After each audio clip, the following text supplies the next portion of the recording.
Obľúbený výrok, samozrejme človek má všelijaké tzv. Hlášky, ktoré často používa. Problém je v tom, že ja píšem knihy, ktoré sú skôr historického rázu alebo fantasy, čiže sú v úplne nejakých mytických svetoch.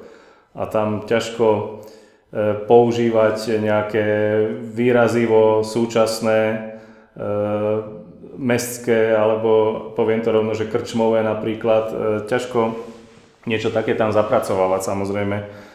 Isté, že občas niečo presiakne. Musím si na to dávať pozor, pretože v tých historických knihách sa snažím písať tak, ako sa vyjadrovali trošku v tej dobe, ale zároveň, aby to malo nejakú súčasnú dynamiku, aby to naozaj neznelo ako z 19. storočia. Mám také motto svoje, ktoré znie a myslím, že autorom je Chesterton, známy spisovateľ spred vyše 100 rokov, že ten výrok znie: ponáhľať sa v okamihu, keď človek má oddychovať, je najviac kontraproduktívne zo všetkého. A to mám také ako ospravedlnenie svojej vlastnej lenivosti a toho, že jednoducho si treba na nejaké veci počkať, treba si posedieť, porozmýšľať a tým sa riadím, keď píšem, ale že priamo vkladať to samozrejme nie. Keďže žijem v Banskej Štiavnici, v historickom meste, navyše s veľmi krásnou, zaujímavou prírodou, prírodným prostredím, tak sa ma často dostávam taký dotaz, že či je to pre mňa takéto nabudenie, lebo píšem knihy, ktoré sú historické fantasy, často sa odohrávajú, alebo väčšinou sa odohrávajú v prírode, alebo sa teda odohrávajú v nejakých historických kulisách. To mi všetci samozrejme hovoria, že mi to závidia aj iní kolegovia autori, že tebe stačí sa prejsť v Štiavnici po námestí Svätej Trojice a už ti to ide, už tam nabiehajú už ti to určite v predstavách ožívajú postavy v historických kostýmoch s mečmi a neviem s čím všetkým a na kočoch a na koňoch. Čerpám ja osobne energiu, inšpiráciu z nejakých príbehov, z kníh, z filmov, zo seriálov, z čohokoľvek, samozrejme z nejakých kvalitnejších, nie z nejakých seriálov, aby sme si nepredstavovali to, čo ide bežne večer v telke. Takže čerpám z takých vecí a ja naozaj momentálne žijem v panelákovom byte a tam si sadnem do svojho rohu niekde v obývačke, kde mám počítač, tam si sadnem, niečo si prečítam, pustím si nejakú muziku a tak ďalej a začne to ísť. Miesto na inšpiráciu je pre mňa záhrada, keď začnem rilovať a mám vtedy úplne ticho, len ja tam s rilom sa rijem a s hnojom a podobnými vecami a zrazu mi začnú nabiehať nejaké príbehy o tom, jak sa niekde v histórii niekto niekam s niekým má konflikt a šermujú sa, romantické zápletky, no tak tie veľmi nie, keď s tým rilom, tak skôr si predstavím, ako niekomu zaťali po väzách.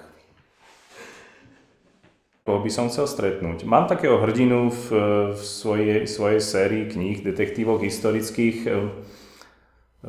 o kapitánovi Steinovi a notárovi Barbaričovi. Viem určite, že by som sa nechcel stretnúť s tým kapitánom Steinom, pretože ten je napísaný ako rídzo historická postava z nejakého roku 1600. To znamená, že z dnešného pohľadu je to v podstate rasista, antisemitista, islamofób a všetko, čo vlastne patrilo k úplne bežnej povahe toho človeka v tej dobe.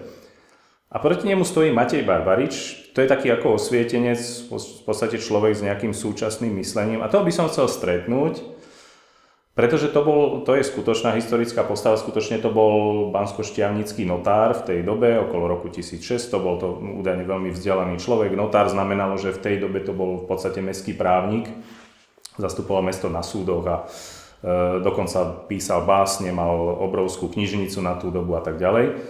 A ja som vlastne, keď som tú knihu písal, tak som mal o ňom len túto sumu informácií, že bol vzdelanec a tak ďalej. Zachovalo sa o ňom zaznamenané toto, čím sa presajal vo svojej práci. No ja si v tej knihe som mu samozrejme pridal nejaké také ľudské prvky, že si rád vypije, rád si niekde zajde sa najesť do hostinca a trošku nejaké mestské vdovy, paničky opustené a mešťanské céry, tak akože trochu im venuje svoju pozornosť. A chcel by som sa s ním stretnúť, aby som zistil, že čo bol zač v skutočnosti. Že či mal nejaké ako ľudské také momenty alebo to bol naozaj len nejaký suchár, čo sedel čisto nad knihami a zaoberal sa iba právnickými nejakými dobovými paragrafmi a všelijakými tými poučkami. Mne v podstate pomohli ľudia, moji vydavatelia, ktorí si všimli, že je nejaký človek, ktorý niečo píše a že by možno stalo za to vydať.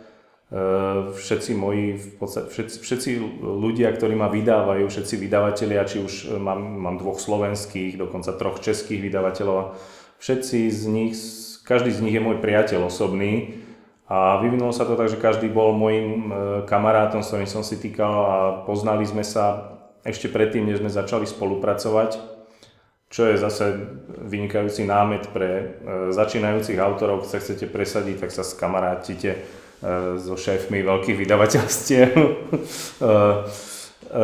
Samozrejme, nie je to jednoduché, ale nejak tak sa to vyvinulo, že sú to moji priatelia z rôznych kontaktov, z nejakých knižných veľtrhov a z rôznych sci-fi-konov takzvaných.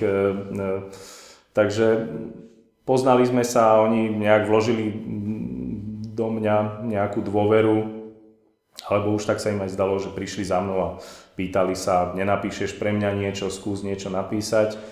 Takže to boli ľudia, ktorí mi pomohli a potom je plno ľudí, ktorí mi pomáhajú pri písaní kníh. Napríklad archeológ alebo historik, mám dobrého kamaráta, ktorý mi napísal, že to v tvojej knihe bolo nepresné, na čo som mu ja okamžite povedal, odteraz si môj poradca.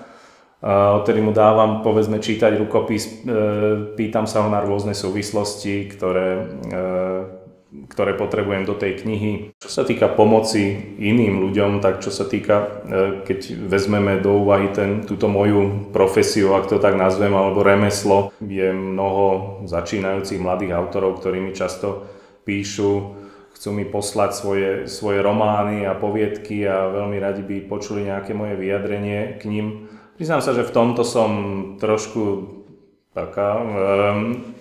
veľmi opatrný, že čo všetko si naozaj, do čoho sa pozriem, čo si prečítam, k čomu poradím, pretože tých mladých, nádejných, povedzme spisovateľov alebo publicistov alebo čokoľvek je veľmi veľa, takže musím veľmi opatrne s tým narábať, ale rád niekedy poradím, pomôžem a keď nie priamo čítať, tak rád poviem autorom nejakým začínajúcim, že na čo si dať pozor, čo vyskúšať, čo nie, ako byť trpezlivý a tak ďalej a tak ďalej. Ja vždy hovorím, že trpezlivosť pre mňa ako spisovateľa a myslím si, že pre akéhokoľvek spisovateľa je trpezlivosť úplne základný predpoklad toho, aby to mohol robiť. Každá kniha a aj poviedka, rôzne texty, aj blog, čokoľvek sa musí vysedieť. Taký slepačí princíp trošku, to spisovateľské remeslo, že musí sa to vysedieť, musí naozaj človek mať trpezlivosť, stráviť nad tým hodiny, dni, mesiace a niekedy aj roky. Takže to je taký odkaz, že pre ľudí, aby boli trpezliví. A samozrejme to platí vo všetkom možnom, neunáhliť sa, nevybuchnúť, nevypeniť, ako sa hovorí, veci si premyslieť, neísť veľmi tvrdohlavo a veľmi rýchlo za tým nejakým svojím cieľom. Samozrejme istá dynamika tam je potrebná, ale veci tvorivého rázu potrebujú svoj čas, aby dozreli.